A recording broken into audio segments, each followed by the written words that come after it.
दोस्तों, कहते हैं कि जब दर्द हद से गुजर जाए तो इंसान या तो टूट जाता है या फिर वो इतिहास लिख देता है। इस वीडियो में हम आपको एक ऐसी जाबाज शख्सियत के बारे में बताएंगे जिन्होंने अपनी ज़िंदगी के दर्द को आवाज़ में बदला और आज वो बलूच आंदोलन का सबसे बड़ा चेहरा बन चुकी है। उनकी कहानी न सिर्फ संघर्ष और साहस की मिसाल है, बल्कि ये दुनिया को यह बताने की कोशिश है कि आज़ादी की कीमत क्या होती है। जी हाँ, हम बात कर रहे हैं डॉक्टर महारंग बलोच की। आइए जानते हैं इनके बारे में, जिन्होंने अपनी आवाज़ को हथियार बनाया और अन्याय के खिलाफ डटकर खड़ी रहीं और उन्हें 2025 के नोबेल शांति पुरस्कार के लिए नामांकित किया गया है। ये जो एक दरिंदगी इन्होंने फैलाई हुई है ना, लाशें फेंकना, दे say that it will close, ये खत्म कर देगा सारी चीजें। इनको ये नहीं पता है कि ये उसको इतने बड़े लेवल से ओपन कर रहा है कि आपकी सोच भी नहीं है। जब भारत और पाकिस्तान आज़ाद हुए थे तब बलूचिस्तान भी आज़ाद हुआ था। बलूचिस्तान ने 11 अगस्त 1947 को अपनी आज़ादी का ऐलान किया, लेकिन ये खुशी ज़्यादा दिन नहीं टिक पाई। 27 मार्च 1948 को पाकिस्तान ने बलूचिस्तान पर जबरन कब्जा कर लिया। तब से लेकर आज तक बलूच लोग अपनी खोई हुई आज़ादी की लड़ाई लड़ रहे हैं। महारंग बलूच का जन्म बलूचिस्तान के एक मुस्लिम परिवार में हुआ। उनके पिता अब्दुल गफ्फार बलूच एक मजदूर थे, जिन्हें 2009 में पाकिस्तानी सेना ने कराची से अगवा कर लिया था, जब वो इलाज के लिए अस्पताल जा रहे थे। महारंग तब सिर्फ 16 साल की थीं। 2011 में उनके पिता की लाश मिली, जिस पर क्रूरता के गहरे निशान थे। इसके बाद 2017 में उनके भाई को भी पाकिस्तानी सेना ने अगवा कर लिया और 3 महीने बाद मरणासन्न अवस्था में रिहा किया। महारंग बलूच ने इस दर्द को अपनी ताकत बना लिया। वो डॉक्टर तो बनी, लेकिन उनका असली मकसद बलूचिस्तान की आज़ादी की आवाज़ बनना था। पिछले कुछ वर्षों में वे बलूच आंदोलन का सबसे प्रमुख चेहरा बनकर उभरी हैं और दुनिया को बलूचिस्तान में हो रहे अत्याचारों से अवगत करा रही हैं। कि जिस तरह रियासत इस तहरीक के आगाज से बलोच समाज में मजहबी कबायली इलाकाई और जिसकी बुनियाद पर मुख्तलिफ तरीकों से प्रोपेगेंडा करता आ रहा है, लेकिन हम इस चीज को आज वाज़िया करना चाहते हैं कि बलोच कौम के दरमियान मजहबी कबायली इलाकाई ज़बान और जेंडर जैसे कोई भी फर्क मौजूद नहीं है। बलोच एक मुनज़्ज़म और मुत्तहिद कौम है।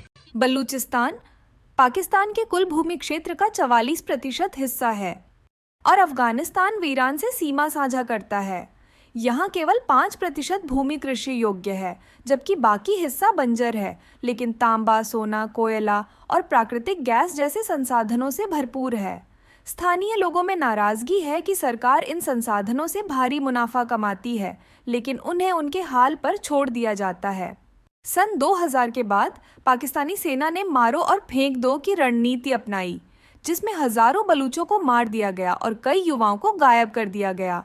बलूचों को हिरासत में टॉर्चर किया गया और फर्जी मुठभेड़ों में उनकी हत्या कर दी गई।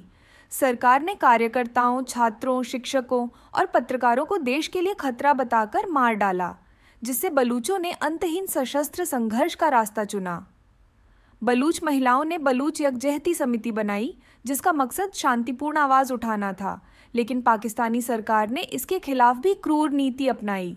भारत के जाने माने डिफेंस एक्सपर्ट मेजर गौरव आर्या की राय बलूचिस्तान को लेकर क्या है, आइए जानते हैं। हमारा फर्ज है कि हम अपने बलोच भाई बहन की मदद करें, पैसे से, किसी भी तरीके से, politically, diplomatically. We must help the Baloch. मैं कई सालों से ये बात कहता चला आ रहा हूं, आज दोबारा बोलूंगा। दिल्ली के चाणक्यपुरी में बिल्कुल पाकिस्तान के एम्बेसी के सामने there should be a Baloch embassy in exile. आपको बनाना पड़ेगा यहां पे, जैसे आपने पूरी जब his holiness the Dalai Lama आए थे, there is a Tibetan government in exile, उसी तरीके से Baloch government in exile with their embassy in New Delhi. ये आपको करना पड़ेगा, ये आपको करना चाहिए।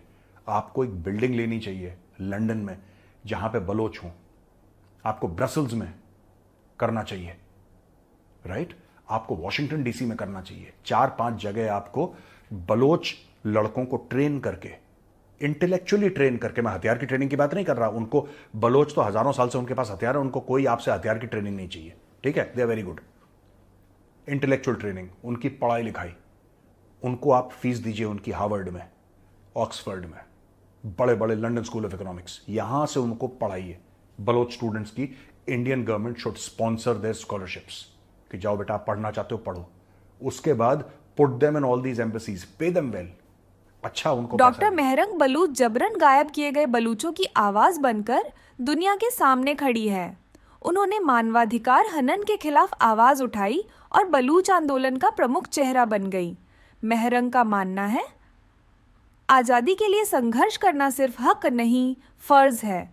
उन्होंने बलूच महिलाओं और युवाओं को हिम्मत दी और सिखाया कि डर से लड़कर ही जीत मिलती है।